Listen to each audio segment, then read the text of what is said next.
welcome to another episode of A Drummer's Guide to. So this week I want to talk about focus. And I'm not talking about camera focus. I'm not going to do that too much because it probably will go out of focus. But what I am going to talk about is choosing what to focus on, not just in these sort of COVID times, which obviously it's incredibly difficult at the moment. You can't get away from the news and what's happening, which, you know, is not a bad thing.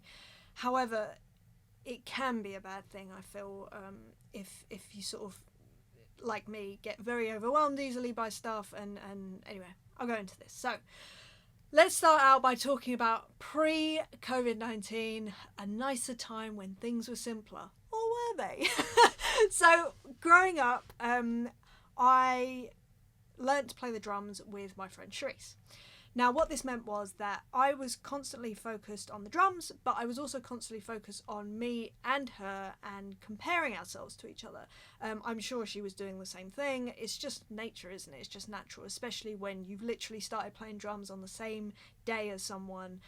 They're your best friend, and, you know, it's inevitable that comparison is going to happen. This was fine, actually, growing up, because I think it drove us both to be better, and it was a lovely relationship because it was very much bouncing off of each other as well as driving each other, and it was a really good thing. It was a really positive experience. Now, growing up, as we grew up, social media started coming in. Now, this is a really interesting thing because the thing with having a friendship with someone is that you know a lot about that person. You know the good days, the bad days. You know all the ins and outs. You know, you become part of each other's family, essentially. So you really understand why they may behave in a certain way or why they might choose to do one thing and not another. And it's the same vice versa.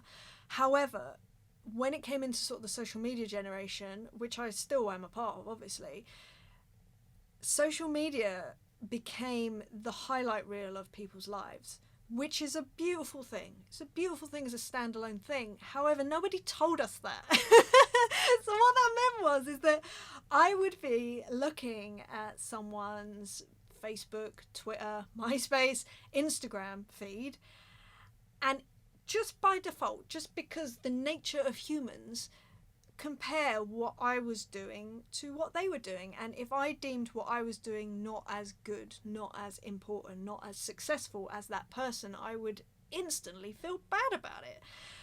This is not good. This is not a good way to live your life. So I made a conscious decision, probably around about maybe 4 years ago, to be very aware and very conscious about what I chose to focus my attention on.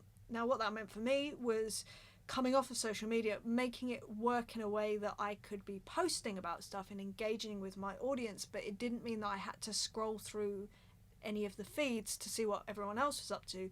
Now, it's not to say that I'm not proud of the people that I'm friends with and that I follow. I am, absolutely. But I also know that I can put the best content I can, the best version of myself out there, if I limit that. And that's okay. It's taken me a long time to be okay with that and not feel guilty about it.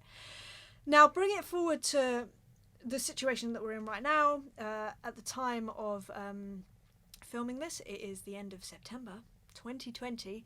We've had 6 months of COVID in the UK, COVID-19, coronavirus, and it's been an intense 6 months for everybody involved in various situations across the globe.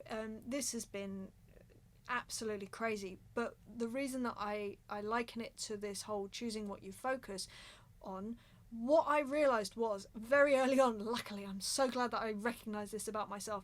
When I was watching like the daily briefings or the news, I was so overwhelmed with what was happening globally, what was happening nationwide.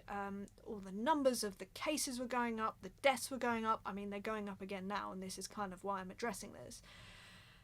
And it would make me feel awful, and what it would mean is I wouldn't do anything. I wouldn't be doing these videos. I wouldn't, I just was in this place of like, well, what's the point? What is the point? What is important here? What can I actually do to help? And everything just felt really useless. I felt totally useless. I didn't want to exercise. I didn't want to eat well. It all just felt very hopeless.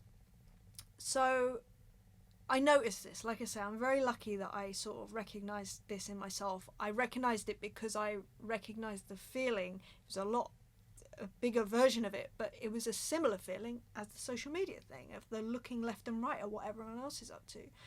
So I thought, right, well, maybe I should just not be watching these briefings. Maybe I should not be watching the news. If there's something that's really important, the news will reach me, because that's just how life works. You know, social media is social media. I am on social media. I do see what's on there. It's just I don't sort of indulge in it too much. So I started doing that, and I've done that for the last 6 months. And honestly, maybe not the 6 months, let's say 5.5 months. And it's worked really, really, really well for me. Obviously, there have been other just horrendous things that have been going on in the world. There have been other things that have been forced into the spotlight, which are brilliant, which are finally being addressed. And those things I have given more attention to because they're important to me. And I think having the capacity to be able to focus on those things because they're important to me has also been a great thing. But if I'd have had my attention on all the stuff that has been happening since March, I would just be so overwhelmed I wouldn't be able to do anything. So what I'm trying to say is to try and be conscious about what you are giving your attention to and your energy to. These things will sap the energy right out of you. And the reason that I know this is because we haven't had like official briefings for a couple of months or something like that. I don't even know because I haven't been watching them. I get the Reader's Digest version from my husband, in all honesty. I sort of every day, well, maybe not every day, every few days go, is there anything I need to know about? And he knows me so well. He would just be like, nope, you don't need to know anything. But the reason that I know this is that there was an emergency briefing or whatever a couple of weeks ago. And I was like, well, I probably should watch this if it's like an emergency briefing. We haven't had one for so long. And honestly, the second that I started watching it, I could feel my whole body just be so heavy. And I just felt so, just all the bad things. I didn't want to do anything. All I wanted to do is eat junk food, which I did, by the way. That's the other thing. I was like, well, I don't care, and I'm being kind to myself. It's fine. You're allowed to slip. But the point is that it just made me even more aware of this thing of being very conscious about what you're focusing on. It makes every bit of difference of how you can live your life in a more positive way and in a more productive way, and being able to therefore help other people. Hopefully that's what's important to me. And actually, you know, I may be living in a slightly naive bubble when it comes to coronavirus and stuff like that, because I feel like I have to protect myself, because I'm ultra sensitive to things like that. And I was feeling very bad about that. I sometimes still do feel bad that I'm not able to handle what's going on. But then I remember that actually I am able to help others if I put myself in that state. And hopefully that can give some inspiration to someone else. And that is more important to me than being a bit naive about stuff. And also, I much prefer not feeling horrendous every day and feeling unmotivated. So I just wanted to put this out there as a kind of, I guess, a story about how I've been dealing with all of this and trying to stay positive throughout it. Like I said, I'm not saying that I'm doing a perfect job. I'm not saying that every day I'm waking up going, woohoo! I have days where I find it hard. I'm human. You're human. We're all human, and that's okay. So yeah, that's all I wanted to say. Maybe focus on some of the good things that are happening around us. Maybe create some good things around you that could be happening. Minimize the things that are inherently, hard to deal with as a human. Focus on them when you have the energy to, when you are healthy enough in your mind to, because the mental health thing, I mean, if anything has shone a light upon that.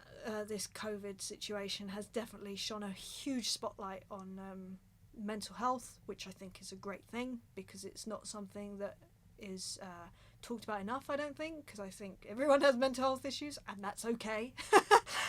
But yeah, I just wanted to put that out there. I hope that this helps you in some way. I hope that you're feeling okay.